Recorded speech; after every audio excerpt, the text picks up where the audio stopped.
Hola, mi nombre es Daniela Barón Guerrero y el día de hoy les voy a hablar acerca de las memorias y almacenamiento. Antes de empezar, los temas que abarcaremos en este video son los principios de las memorias semiconductoras, las memorias de acceso aleatorio, las memorias de solo lectura, las memorias ROM programables, las memorias flash y los tipos especiales de memorias. Los dispositivos de memoria que se cubren en este video se utilizan generalmente para almacenamiento a más largo plazo y de cantidades más grandes de datos de lo que los registros son capaces de permitir. Las computadoras y otros dispositivos de sistemas requieren el almacenamiento permanente o semipermanente de un gran número de datos binarios. Los sistemas basados en microprocesador necesitan de los dispositivos de almacenamiento y de las memorias para su funcionamiento, debido a la necesidad de almacenar los programas y mantener los datos generados durante el procesamiento. Antes de comenzar con los temas, hablemos un poco acerca de las unidades de datos binarios, los bits, bytes, nibbles y palabras. Como regla general, las memorias almacenan datos en unidades que tienen de 1 a 8 bits. La unidad menor de datos binarios es, como ya sabemos y como se muestra en la imagen, el bit.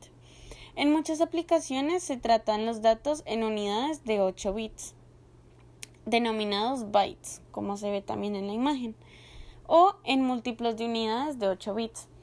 El byte se puede dividir en dos unidades de 4 bits, que reciben el nombre de nibbles. Una unidad completa de formación se denomina palabra. Esta está formada por 16 bits o 2 bytes. Ahora, la matriz de memoria semiconductora básica. Cada elemento de almacenamiento en una memoria puede almacenar un 1 o un 0 y se denomina celda. Las memorias están formadas por matrices de celdas, como se ilustra en la imagen a la derecha, en la que se utilizan 64 celdas a modo de ejemplo. Cada bloque de la matriz de memoria representa una celda de almacenamiento y su situación se puede especificar mediante una fila o una columna. En la imagen de la derecha se encuentra una matriz de almacenamiento de 64 celdas organizada de tres formas diferentes. En el inciso A se muestra una matriz de 8 por 8, en el inciso B nos muestra una matriz de 16 por 4 y en el inciso C nos presenta una matriz de 64 por 1. La dirección y capacidad de las memorias. La posición de una unidad de datos en una matriz de memoria se denomina dirección.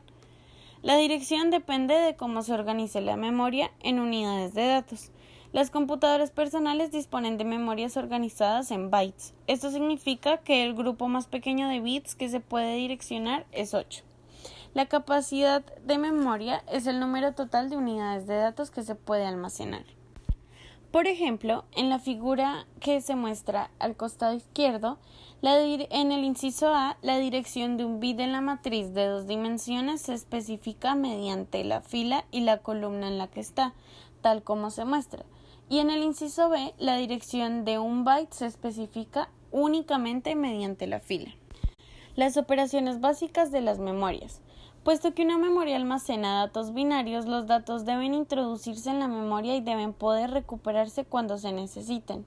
La operación de escritura coloca los datos en una posición específica de la memoria y la operación de lectura extrae los datos de una dirección específica de memoria. La operación de direccionamiento, que forma parte tanto de la operación de lectura como de la escritura, selecciona la dirección de memoria específica. Como se puede observar en la imagen al costado derecho, el bus de datos es bidireccional, lo que significa que los datos pueden ir en cualquiera de las dos direcciones. En el caso de una memoria organizada de bytes, el bus de datos tiene al menos 8 líneas, de manera que los 8 bits de una dirección seleccionada se transmiten en paralelo. Ahora, las memorias de acceso aleatorio. Las RAM son memorias de lectura-escritura, en la que los datos se pueden escribir o leer en cualquier dirección seleccionada o en cualquier secuencia. Cuando se describen los datos en una determinada dirección de la RAM, los datos almacenados previamente son reemplazados por la nueva unidad de datos. Inicialmente tenemos la familia de las memorias RAM. Las dos categorías de memorias RAM son la RAM estática y la RAM dinámica. Las RAM estática utilizan generalmente latches como elementos de almacenamiento y por tanto pueden almacenar datos de forma indefinida siempre que se aplique una alimentación continua. Las RAM dinámicas utilizan condensadores como elemento de almacenamiento y no pueden mantener los datos mucho tiempo sin recargar los condensadores mediante el proceso de refresco. En este caso, los datos pueden leerse mucho más rápidamente en una RAM estática que en una dinámica. Sin embargo, las dinámicas pueden almacenar mucho más datos que las estáticas para un tamaño físico y coste dados, ya que la celda dinámica es mucho más sencilla y se pueden incluir muchas más celdas en un área determinada que en una memoria estática. En la RAM estática, todas poseen se caracterizan por las celdas de memoria latch. Cuando se aplica alimentación continua a una celda de memoria estática, se puede mantener un estado 1 o 0 indefinidamente. Si se retira la alimentación, el bit de datos almacenado se perderá. Y las celdas de almacenamiento de la RAM dinámica. Las celdas de las memorias dinámicas almacenan un bit de datos en un condensador en lugar de un latch. La ventaja de este tipo de celda es que es muy sencillo, lo que permite construir matrices de memoria muy grandes en un chip a un coste por bit más bajo que el de las memorias estáticas. La desventaja es que el condensador de almacenamiento no puede mantenerse cargado más que un periodo de tiempo y el dato almacenado se pierde a no ser que su carga se refresque periódicamente. La operación de refresco requiere circuitería de memoria adicional y complica el funcionamiento de la RAM. Memorias de solo lectura. Una RAM mantiene de forma permanente o semipermanente los datos almacenados, que pueden ser leídos de la memoria, pero o no se pueden cambiar en absoluto o se requiere de un equipo especial para ello. Una RAM almacena datos que se utilizan repetidamente en las aplicaciones, tales como tablas, conversiones o instrucciones programadas para la inicialización y el funcionamiento de un sistema. Las RAM mantienen los datos almacenados cuando se desconecta la alimentación y son, por tanto, memorias no volátiles. Estas memorias también poseen su propia familia. Las RAM de máscara es un tipo de memoria en la que los datos se almacenan permanentemente en la memoria durante el proceso de fabricación. La PROM o ROM programable es el tipo de RAM en la que el usuario con ayuda de equipos especializados almacena eléctricamente los datos. Tanto la ROM de máscara como la PROM pueden ser cualquier tecnología MOS o bipolar.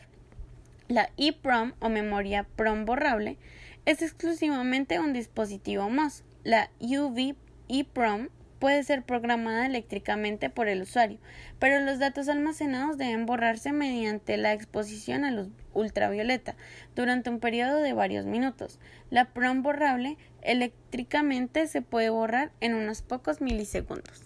Por otro lado tenemos la memoria flash. La memoria ideal debería tener una alta capacidad de almacenamiento, ser no volátil, disponer de capacidad de lectura y escritura en el propio sistema, tener una velocidad de operación comparativamente rápida y ser efectiva en términos de coste. Las tecnologías de memorias tradicionales como ROM, PROM, EEPROM, Double EEPROM, SRAM y DRAM exhiben cada una de ellas, una o más de estas características, pero ninguna tecnología las tiene todas, salvo la memoria flash. Estas poseen una célula de memoria. En la figura de la derecha representa una figura monotransistor de una memoria flash. El transistor MOS de puerta aplicada consta de una puerta de control y una puerta flotante, además del drenador y la fuente. La puerta flotante almacena electrones, o sea la carga, si se aplica la suficiente tensión a la puerta de control. Se almacena un 0 cuando existe una cantidad significativa de carga y un 1 cuando la carga es menor o inexistente. La cantidad de carga presente en la puerta flotante determina si el transistor se activará y conducirá corriente del drenador a la fuente cuando se aplique una tensión de control durante una operación de lectura. El funcionamiento básico de las memorias flash se resumen en 3 pasos: la programación, la lectura y el borrado. La programación, inicialmente, todas las células se encuentran en el estado 1, porque la carga fue eliminada de las células en una operación previa de borrado. La operación de programación añade electrones a la puerta flotante de aquellas células que deban almacenar un 0. La lectura, durante una operación de lectura, se aplica una tensión positiva a la puerta de control. La cantidad de carga presente en la puerta flotante de una célula determina si la tensión aplicada a la fuente de control se activará o no. Y por último, en el borrado se elimina la carga de todas las células de memoria. Para ello se aplica a la fuente del transistor una tensión suficientemente positiva con respecto a la puerta de control. Esta polaridad es precisamente la opuesta a la utilizada durante la programación. Asimismo, tenemos la expansión de memorias. Las memorias disponibles se pueden ampliar para incrementar la longitud de palabra o la capacidad de palabra, o ambas. La expansión de memoria se consigue añadiendo el número apropiado de chips de memoria a los buses de dirección, datos y control. Los tipos especiales de memorias. En esta sección se cubren la memoria, que es primero en entrar, primero en salir, la última en entrar, primero en salir, y la pila de memoria y el dispositivo de memoria de acoplamiento de carga. Memoria, primero en entrar, primero en salir. Este tipo de memoria está formado por una disposición de registros de desplazamiento. Este término hace referencia al funcionamiento básico de este tipo de memoria, en la que el primer bit de datos que se escribe es el primero que se lee. En un registro convencional, un bit de datos se desplaza a través del registro, solo cuando se introducen nuevos datos en un registro primera entrada, primero salida. Un bit de datos atraviesa el registro hasta situarse en la posición de bit más a la derecha que esté vacía. Memorias último en entrar, primero en salir. Estas memorias se encuentran en aplicaciones que utilizan microprocesadores y otros sistemas de computación. Permiten almacenar datos y luego extraerlos en orden inverso. Es decir, el último byte de datos almacenado es el primer byte de datos que se recupera. Por último tenemos las memorias CCD, dispositivo de acoplamiento de carga. Esta almacena los datos como cargas de condensador. Sin embargo, a diferencia de la RAM dinámica, la celda de almacenamiento no incluye un transistor. La principal ventaja de estas memorias es su alta densidad.